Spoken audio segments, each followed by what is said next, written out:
ஓம் ஸ்ரீ குருப்யோ நமஹ. ஹரி ஓம்.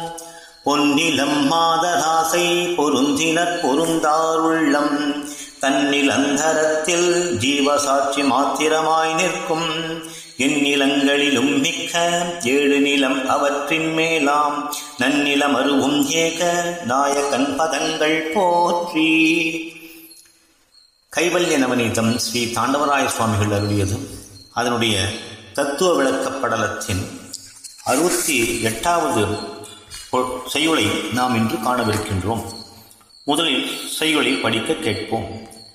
மதுரமாம் கட்டி சுட்ட மாப்பணியாரமெல்லாம் மதுரம் ஆக்கியவதற்கு மதுரம் தான் சுபாவமன்றோ அதுவிது எனும் சடங்கள் அறிவாக அறிவை தந்தேன் அதுவிது இரண்டுமாக அகம்பொருள் அறிவாய் நீயே. சென்ற 67வது செய்யுளிலே தாண்டவராய சுவாமிகள் சிஷ்யனுக்கு விளக்குகின்றார். அறிவுக்கு அறிவு செய்யும் மற்றறிவு வேறெங்கும் உண்டோ?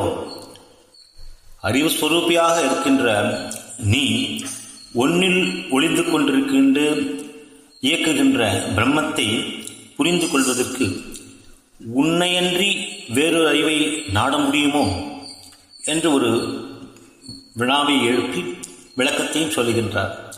அறிவு ஸ்வரூபியாக பிரம்மமும் அதனுடைய மற்ற பிரதிபிம்ப அறிவு ஸ்வரூபியாக ஜீவனும் இருக்கையிலே வேறொரு அறிவை தேடுவானேன் என்பதுதான் அதனுடைய தாத்பரியம். அதனை தொடர்ந்து பிரம்மம்தான் இந்த சித்தறிவையும் ஆன்மாவையும் அனாத்மாவையும் இயக்குகின்றது என்பதற்காக ஒரு சிறந்த உதாரணத்தை எடுத்துக்கொண்டு இந்த விளக்கத்தை மேலும் தொடர்கின்றார். அதை நாம் காண்போம். இனிப்பான சர்க்கரை கட்டியை அரிசிமாவில் கலந்து சுட்ட பணியாரம் உண்ணும்போது அது எல்லா பக்கமும் இனிப்பையே தரும். இனிப்பு பலகாரம் ஆக்கிய சர்க்கரைக்கு இனிப்பு தான் இயல்பான சுபாவம் அல்லவா? அதுபோல் அறிவாகிய ஆன்மா தன் சுயப்பிரகாசத்தால் அனைத்தையும் அறிகின்றது. அதனை அது எனும் பிரம்மமும் இது எனும் ஆன்மாவும் இவ்வுடம்பினில் அறிவான ஒன்றாகவே அமைந்துள்ளது. பிரம்மமும் அறிவு சுரூபம், ஆன்மாவும் அறிவு சுரூபம்தான். அந்த அறிவை தந்து அது இது என இரண்டுமில்லாத ஏகமாய் நிற்கின்றது. ஜடத்திலும் அறிவு இருக்கிறது, ஆனால் அது உணர்வதற்கு உண்டான சித்து இல்லை என்று. ஆக எல்லா வஸ்துக்களிலுமே அறிவு என்பது ஒன்று உண்டு.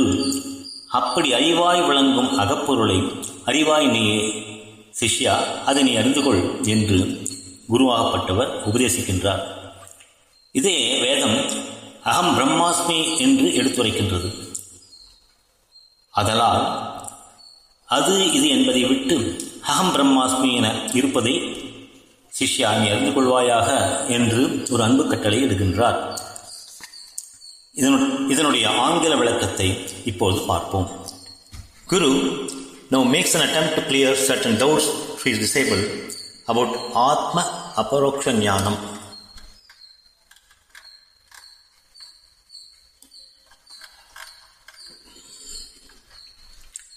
The eternal knowledge upon the Atma.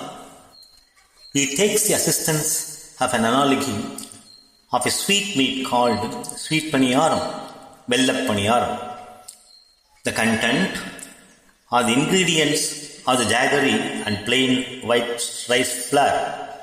The jaggery is made into syrup with a careful preparation and mixed with the rice flour. When this is tasted, it tastes very sweet. How is it that the rice flour that has either tasteless a quality or a colorless a quality gives a taste of madhuram, the sweetness? It is due to the ahanduka madhuram, which means the sweetness attained by the rice flour is because of the association of blending with the jaggery.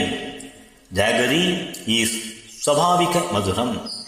The ahanduka madhuram refers to the association, and the one that gains the sweetness is not its swabhava, but the one dependent on vastu that is added to it.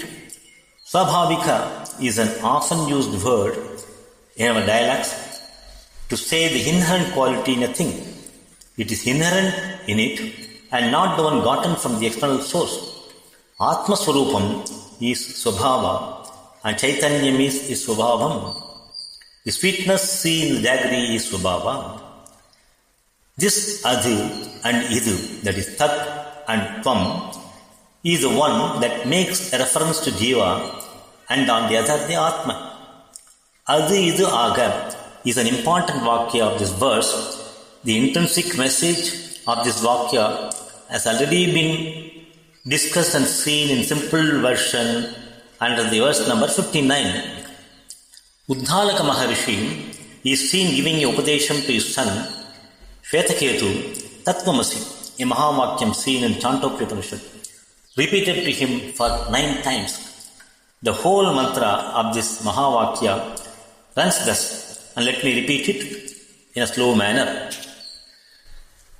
Sa ye yesho nimamam aitat atyam idham sarvam tat satyam sa atma tattvamasi shvetakeshu iti bhuya eva ma bhagavan vijnanapayat iti tata somyeti hovacha.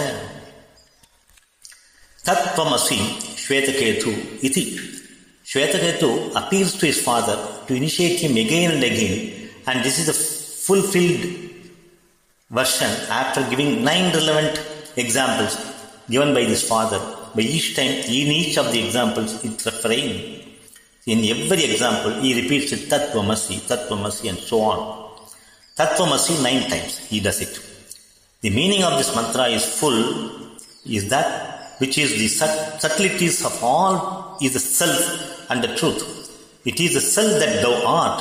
A Mahavakya is a Vakya seen in all treatises and Upanishads, invariably in many instances, and it be known as the Vakya that preaches the Brahma Tattvam that connects the supreme cosmic power and the power in the Jiva.